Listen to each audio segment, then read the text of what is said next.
Welcome to this video lesson on restoration drama. There are two kinds of developments during this period, namely the heroic plays and the comedy of manners. These plays were quite different from the Elizabethan plays in many ways. Heroic plays showed the heroic virtues in noble men, and the women were described as wonderfully beautiful. The tragic drama of this period was made up of heroic plays which were mainly written in heroic couplet.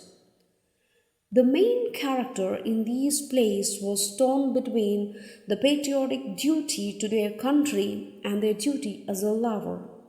In these dramas, we find brave heroes, beautiful women, a great deal of shouting, and so on. John Dryden was a famous dramatist of Restoration period. He was a genius who had perfect command over stagecraft. His plays were greatly successful on the stage. His best heroic plays were The Conquest of Granada and Aurangzeb, which he had used the rhymed form. The second one is about the struggle for empire in India. His famous play All for Love deals with the tragic love of Antony and Cleopatra and was written in blank verse. The next genre or kind of play that we find during this period is comedy of manners. A new type of comedy called the comedy of manners appeared towards the end of the 17th century. This comedy was unique in itself. It was written in prose. These plays were witty, difficult, bright, and heartless. They showed the life and manners of the upper class society of the day. They laughed at the fashionable society, their witty and fine conversation, and their immoral behaviors. It was introduced by Sir George Etheridge. It was mainly confined to the rich, courtly, and fashionable circle of London. Generally, people from the country are ridiculed for their humbleness and lack of sophistication. A comedy is a play with happy ending and aims at making people laugh at certain follies, vanities, hypocrisies, and weaknesses of people for reforming society. Comedy of Manners is a comedy that deals with the behavior of people.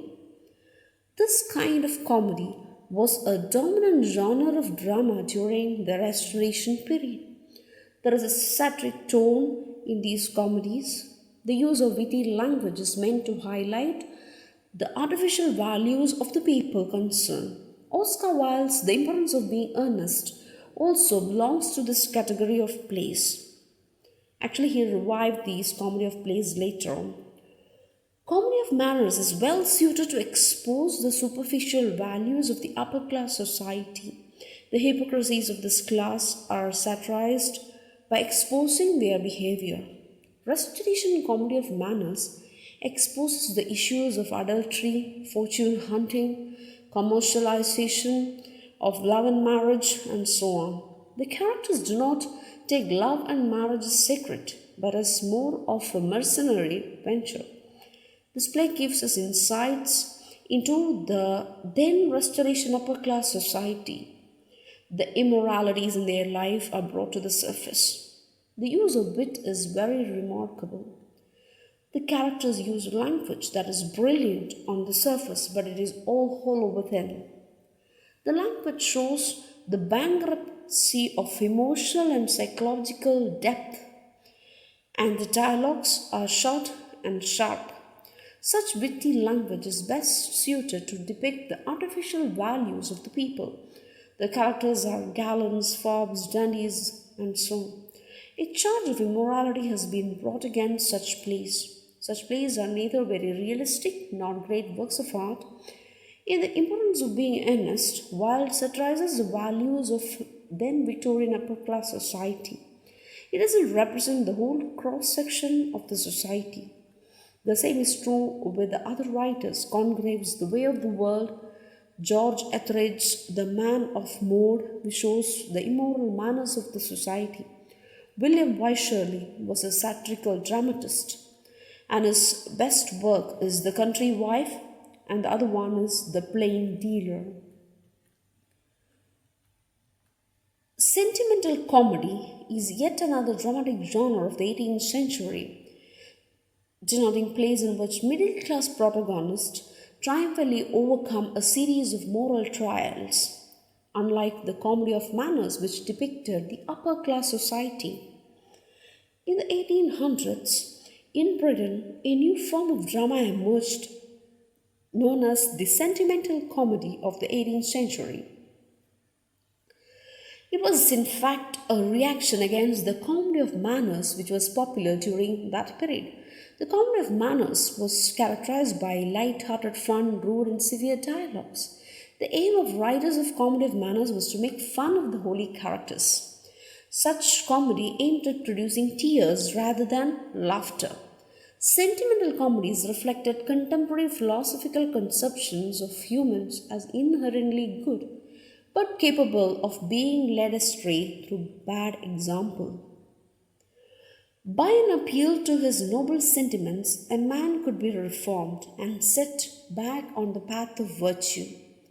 Although the plays contained characters whose natures seemed overly virtuous and whose trials were too easily resolved, they were nonetheless accepted by the audiences as truthful representations of the human predicament. Sentimental comedy had its roots in the early 18th century tragedy, which had a vein of morality similar to that of the sentimental comedy, but had loftier characters and subject matter than sentimental comedy. Writers of sentimental comedy included Colley Cibber and George Farquhar with their respective plays Love's Last Shift and The Constant Couple. The best known sentimental comedy is Richard Steele's The Conscious Lovers, which deals with the trials and tribulations of a penniless heroine, Indiana. The discovery that she is an heiress affords the necessary happy resolution. Steele, in describing the effect he wished the play to have, said he would like to arouse a pleasure too exquisite for laughter.